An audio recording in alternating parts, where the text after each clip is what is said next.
Bienvenue dans Chasse Passion. Vincent Lalande tente d'approcher le sanglier dans un territoire du bord de Loire. Il nous fait partager la technique de la chasse à l'arc.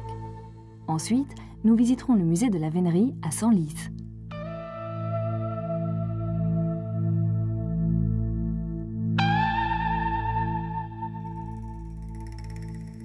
Le territoire que Vincent Lalande a choisi ce matin est un terrain de biotopes variés, situé en bord de Loire, c'est-à-dire là où les animaux sont remisés.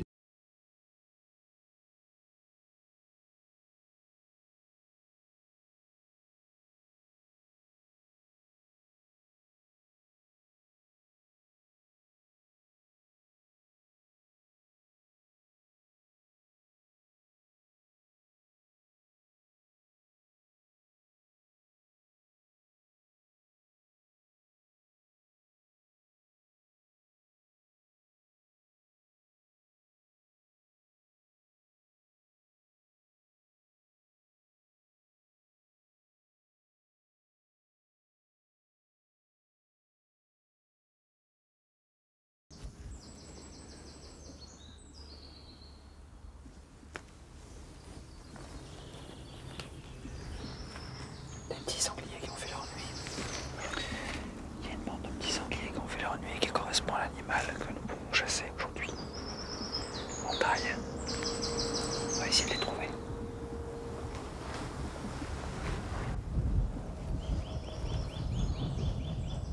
La chasse à l'approche est un acte solitaire.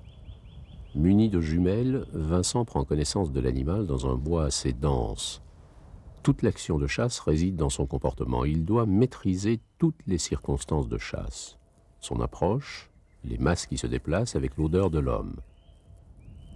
À portée de tir de l'animal, il devra rapidement juger les lieux et armer l'arc d'un geste ample. Le moment de tirer sera défini par une intuition éduquée, comme il aime à le dire.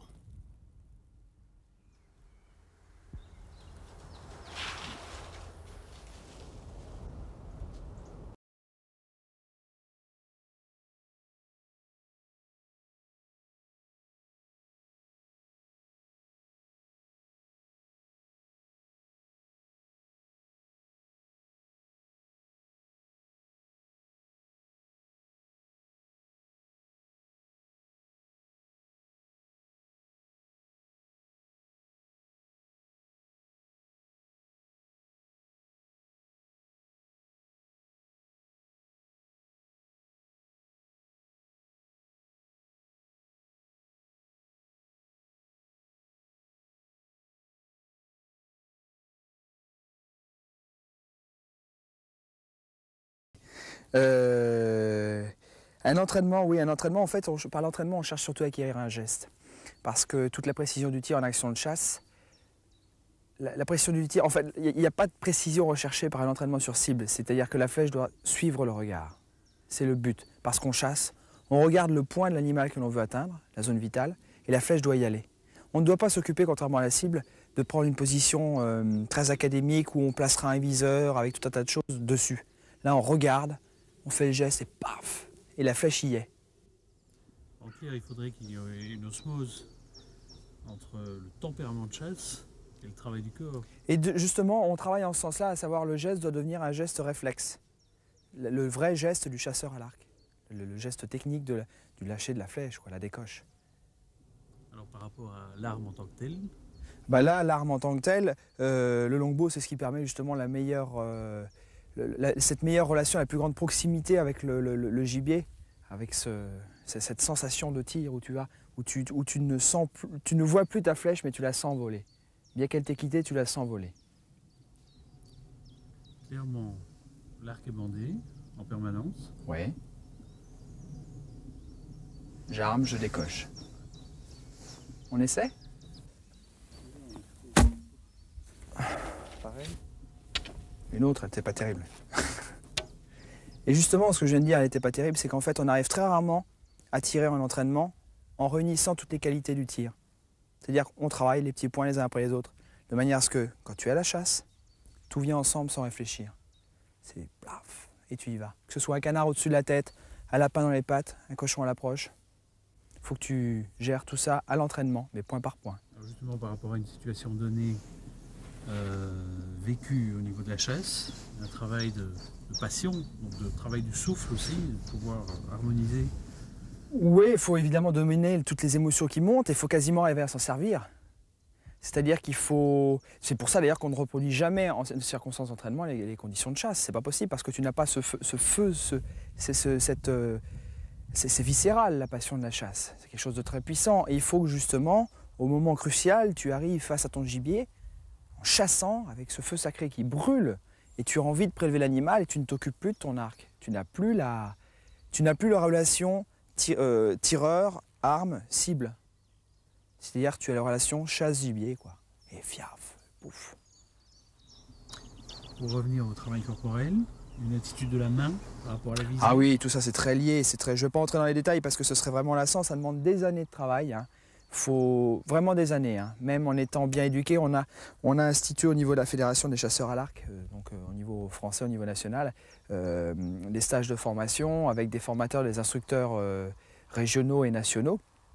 Et bon, on éduque évidemment quant à la technique au tir, mais surtout les circonstances de chasse. Bon, là, en l'occurrence, ce qui nous intéresse, c'est la technique de tir. Il faut respecter tous les axes de l'arc, ne pas brouiller la corde, décocher en laissant à l'arc rendre le maximum de son rendement, que la flèche se dégage sans flamber parce qu'elle perd de la puissance, elle n'arrive pas droite. Il faut arriver à adapter déjà son matériel, tirer les flèches les plus lourdes possibles. Enfin, je vous livre ça pêle-mêle, mais c'est vraiment beaucoup plus complexe qu'il n'y paraît. Ce n'est pas une branche, une corde et un bout de bois. Hein, le matériel doit être vraiment particulièrement adapté, ne serait-ce que dans l'empennage, l'encoche, les pointes, surtout pour la chasse évidemment, parce que c'est la pointe qui fera l'efficacité de la chasse. Et tout ça, c'est très lié, ça paraît simple, mais en même temps, c'est extrêmement sophistiqué. C'est à la fois primitif et sophistiqué, je crois que c'est la meilleure définition que l'on puisse en avoir. Même dans le geste. On essaie. Pas terrible non plus. C'est la chasse que ça compte. À propos de flèches, Vincent, tu m'as apporté un échantillon là, de toutes les pointes de chasse qui existaient. Alors, oui. Il y en a quelques modèles, effectivement. En fait, elles sont surtout regroupées par grands thèmes parce qu'elles ont chacune leur spécificité. Ouais, aux deux extrêmes, ça c'est les encoches, on s'en moque un petit peu. On a là des exemples des points de fil, des points d'entraînement, de cible. Bon, ça c'est les montages, on s'en fiche un petit peu. Là, nous avons des exemples de pointes à petit gibier. La pointe assommoir en caoutchouc, puis la pointe en dur, en cuivre, faite artisanalement, et la pointe en métal, on appelle ça la blunt, avec un petit artifice derrière, ça c'est pour chasser le petit gibier, disons pour obtenir plus d'efficacité, c'est quelque chose qui est vissé derrière, hein.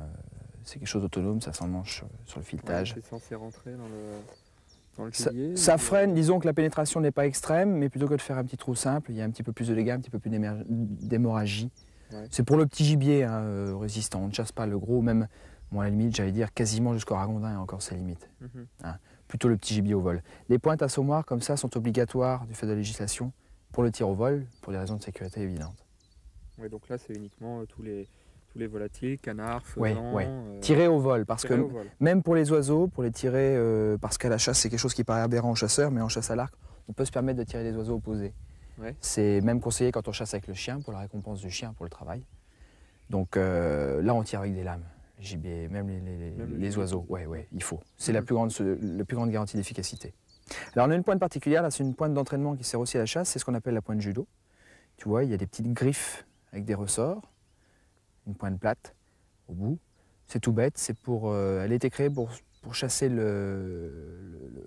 pas pour chasser, pour s'entraîner, pour ne pas que la flèche glisse sous la végétation lorsque tu tires. Ouais, tu t'entraînes en milieu naturel. Tu n'as pas de cible. En fait, ça s'accroche dans l'herbe, dans les feuilles. Voilà. Ça évite une pénétration dans la terre. Ouais. Exactement. Là, tu as un modèle de lame que j'avais mis là pour montrer que c'était pas bon. Tu vois, dans l'état où elle est complètement détruite. Donc, il faut être très soucieux de la qualité de la lame. Parce que c'est le gage d'efficacité. Ça, c'est une pointe qui est interdite du fait de la législation parce qu'en fait, la longueur de lame n'est pas assez grande. Et là, on a des modèles de lames ici qui sont des lames, des pointes, des lames de chasse à lames multiples. Alors, évidemment, c'est une question de logique toute bête. Plus tu as un nombre de tranchants élevé sur une lame, plus l'effet hémorragisant dans le gibier sera important. Ouais. Par contre, plus tu as un nombre de lames important, moins ta flèche aura de pouvoir de pénétration dans l'animal. Alors c'est un choix à faire en connaissance de cause. Je dirais qu'à la limite, quelqu'un qui tire un arc très puissant peut se permettre de tirer des multilames. Mais il aura des lames qui seront de toute manière moins pénétrantes et plus fragiles. Celle-là est d'un modèle démontable, celle-là est monobloc. Et l'intérêt d'avoir des petites encoches à l'intérieur même de la lame, ça c'est pour gagner du... l'hémorragie ou... Ça c'est pour gagner du poids, pour... Oui, ouais. Surtout pour gagner du poids, parce qu'en fait, c'est des lames qui viennent du marché américain, ils cherchent à avoir des projectiles légers, contrairement à nous. Puis là, on entre dans le domaine maintenant des lames monoblocs à affûter. C'est-à-dire, les lames interchangeables comme celle-là, ça permet d'acheter des lames de rasoir tout affûtées. Ouais, ça évite de se soucier de l'affûtage. Qu'on a vu avant. Voilà. Là, on entre dans le domaine des lames qui permettent de chasser tous les gibiers existants sur Terre, hein, depuis les pachydermes jusqu'à les petits gibiers de chez nous. Elles sont très solides, elles s'affûtent, elles sont bilames la plupart du temps. Ça, c'est l'efficacité, c'est la simplicité, c'est la rusticité, mais ça marche toujours. Ouais. Avec des petits modèles économiques là, assez spéciaux. Celle-là, la pointe est tronquée parce que, pour chasser le petit gibier, pour éviter que ça casse, simplement. Et l'intérêt d'avoir ici... La forme ? La forme un peu plus... C'est quasiment des artifices commerciaux. Si, il y a les conditions de vol, mais là, on entre dans un domaine quasiment personnel, parce que chacun a sa petite opinion là-dessus. Et au niveau du poids, est-ce qu'elle doit avoir un poids réglementaire? Est-ce que... La flèche, le poids total de la flèche, il y a un poids réglementaire, c'est 30 grammes minimum pour la chasse du grand gibier. Ouais. Le poids de la pointe, évidemment, intervient dans le poids total, mais je dirais que le plus important dans le poids de la pointe, c'est plutôt dans dans le choix du fût. Alors là, ça devient technique parce qu'en fait, c'est une question de logique. Plus ta pointe est lourde, la flèche étant poussée par l'arrière par la corde, plus le fût deviendra flexible. Il y a un poids inerte au bout. Mais là, on entre vraiment dans la technique. La petite ville de Senlis abrite un bien joli musée, unique au monde, le musée de la Vénerie. Visite en compagnie de Jean Boquillon.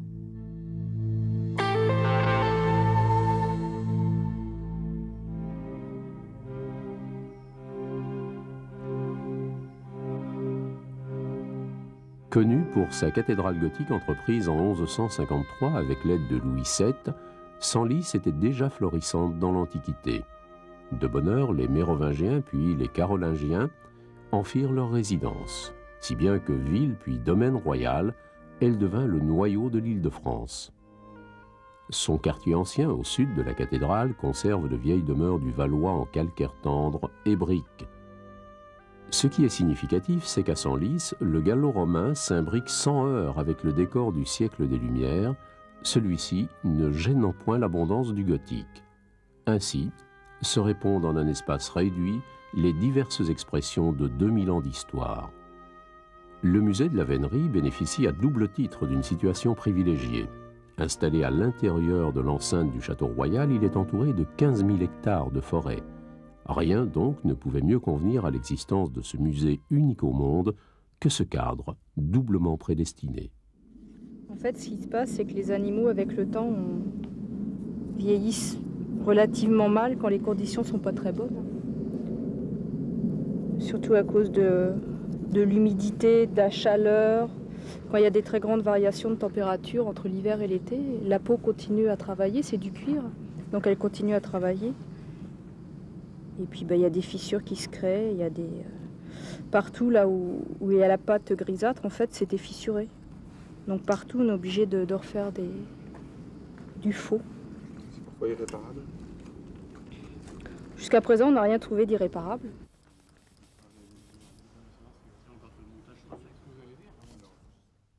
Alors il y a plusieurs facteurs qui entrent en jeu. Il y a le temps qui décolore le poil, qui fissure par l'humidité, par les variations de température. Et puis il y a là, en l'occurrence, les caresses des enfants ou même des adultes qui instinctivement viennent caresser le museau de l'animal. Et en 50 ans, il n'y a plus un poil sur le visage. Sur du poil qui est long, on arrive à refaire, effectivement, à remettre du poil, à réimplanter du poil. Mais là, sur un museau, le poil est tellement court, ça se verrait, ça serait hideux. Donc je suis obligé de faire du trompe-l'œil, en fait, de façon à ce que ça disparaisse un petit peu dans un ensemble. L'intérêt de la municipalité, stimulé par les amis du musée, permit que les collections soient entretenues et présentées dans le logis abbatial qui, après avoir été cédé par la famille Turquet de la Boisserie, a gardé le charme d'un hôtel provincial. Plutôt que d'effectuer un complet et fastidieux parcours des collections, nous avons préféré une approche passionnée de la vénerie par un homme de la région, lui-même veneur. La chasse à la courre, pour moi, c'est une grande partie de ma vie. C'est un loisir. C'est également un moyen de sélection des animaux. Et puis, c'est pour nos pays de province, forestiers notamment, c'est une grande distraction pour les gens du pays. D'ailleurs, les chasses à courre sont suivies avec souvent des affluences très importantes. Et puis enfin, au point de vue chien, ça permet de faire progresser l'élevage canin, le chien courant. Et au point de vue chevaux également, c'est un débouché pour les chevaux de réforme de trot, de galop. Et puis, ça permet également d'avoir des cavaliers d'extérieur qui soient très pointus, comme en Angleterre d'ailleurs.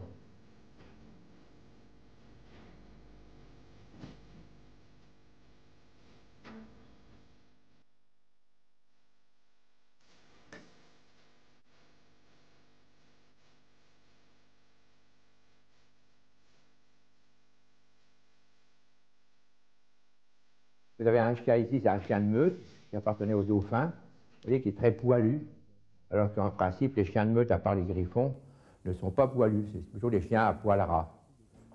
Alors vous avez une vieille race qui est le Saintongeois, vous voyez, qui est un peu caractérisé par ce chien blanc à taches noires, avec des oreilles avec du blanc, qui était le pur sang du chien et qui a servi de retrempe à beaucoup de races. Alors, vous avez aussi beaucoup de chiens tricolores qu'on appelle les Poitevins, ou qu'on appelle maintenant, puisqu'ils ont été mélangés avec des chiens anglais, les anglo-français. Alors, les anglo-français tricolores. Alors ça, c'est un chien, c'est un matin, si vous voulez, qui servait dans le temps, quand le loup était fatigué, à l'attaquer. C'est des chiens qui étaient plus mordants que les autres. Une meute de chiens, j'allais dire, c'est un peu comme un orchestre. Si vous avez des tambours, c'est pas très beau. Si vous n'avez que des flûtes, c'est pas très beau. C'est l'ensemble qui fait quelque chose de beau. Donc, dans une meute, il faut qu'il y ait un peu de tout, mais toujours visant la qualité donc, de chasseur, d'intelligence, qui est prépondérante, et de bonne santé, d'une bonne construction. C'est ça qui est important. Le chien, c'est l'essentiel. C'est de tout temps, le chien a aidé l'homme à la chasse. Ça, le chien, pour moi, c'est la clé de voûte. Hein. Et puis, c'est très difficile à bâtir une meute. Je dis souvent aux personnes pour les faire rire, si vous trompez votre femme, vous pouvez lui expliquer, elle peut vous pardonner. Si vous trompez votre chien, eh bien, vous avez détruit en 5 minutes ce que vous avez essayé de construire en plusieurs mois.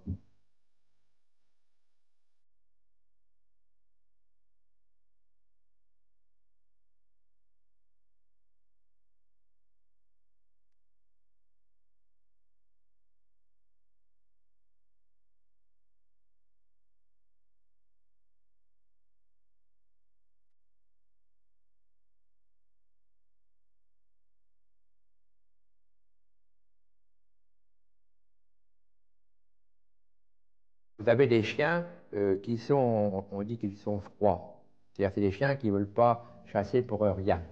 Ils chassent quand ça sent la cuisine, quand l'animal commence à avoir de la chasse. Alors il ne faut pas que des chiens comme ça, mais au début de la chasse, quand vous avez derrière votre cheval 3 ou 4 chiens qui vous suivent, c'est toujours les mêmes d'ailleurs, vous dites, bon, ben ça, ces chiens-là, pendant la journée, quand on sera dans la difficulté de plusieurs animaux, dans la difficulté du change, ceux-là, s'ils chassent, c'est bon. S'ils ne chassent pas, c'est pas bon.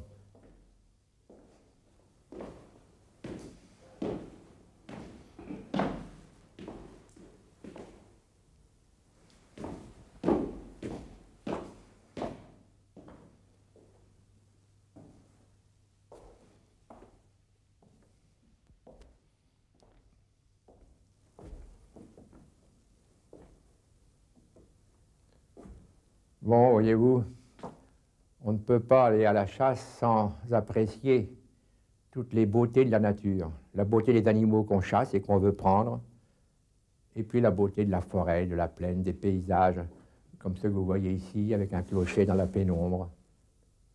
Tout ça s'est accumulé, c'est une somme de plaisir. Je ne remercierai jamais assez le Seigneur de m'avoir permis de chasser pendant 25 ans, dans ces conditions, avec de bons chiens, bons chevaux. Vous voyez, ça c'est donc moi, dans la plaine de Baron, le village où je suis, en Débuché. Là, c'est encore aussi à Raret. Le chevreuil était sorti du bois, était en plaine, la nuit arrivait.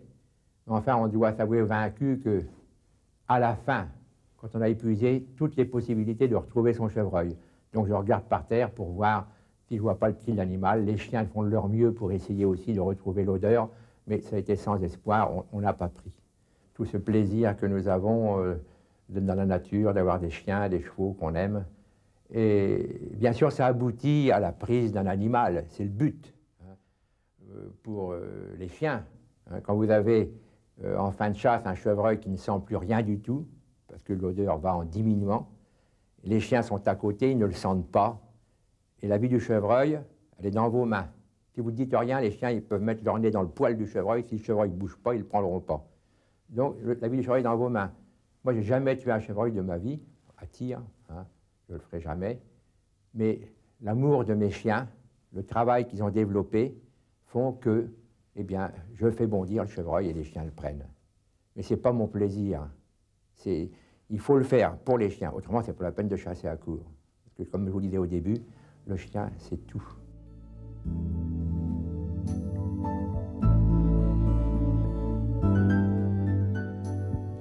La tête de cerf que vous voyez ici vient d'un cerf qu'on appelle le cerf blanc de Bretonne, où mon frère a chassé le cerf pendant plusieurs saisons en Normandie. Et mon frère à ce moment-là avait une meute de chiens qui était au chevreuil et qu'il a mis au cerf. Et ce cerf blanc, on lui en avait parlé, et c'était un peu un cerf mythique. Les équipages qui se sont succédés avant mon frère, c'était l'équipage qui venait en déplacement, et jamais ils n'ont réussi à chasser ce cerf. Parce que ce cerf, blanc comme il est, était castré accidentellement. Donc, il ne sentait pas pleinement le cerf. Et il était toujours accompagné de cerfs, afin que la meute de chiens, les meutes de chiens qui étaient créancées sur le cerf, quand ils avaient devant eux plusieurs animaux, dont ce cerf blanc, ils ne se rabattaient, ils ne chassaient jamais le cerf blanc. Et ce cerf-là n'était jamais avec des biches, parce que, à l'opposé, si les chiens de cerf couraient après la harde de biche et ce cerf, les chiens se seraient rabattus sur ce cerf blanc. Donc il avait compris ce cerf-là, il était toujours avec des cerfs. Et mon frère, qui avait des chiens de chevreuil, qui eux ne faisaient pas le distinguo, qui n'étaient pas créancés sur le cerf, qui eux voyaient uniquement l'animal facile à prendre, ils se sont rabattus sur ce cerf-là, qui était évidemment ce matin-là accompagné d'autres cerfs. Il a été pris très rapidement par les chiens de mon frère. Et c'était le jour des morts, et les gens qui sont habituellement habitués aux chasses à courre, qui aiment avoir un morceau de cerf, personne n'a voulu manger de ce cerf blanc, parce que c'était le jour des morts, c'était le cerf blanc qui était un peu un cerf mythique. Donc voilà un peu l'histoire du cerf blanc de Bretonne.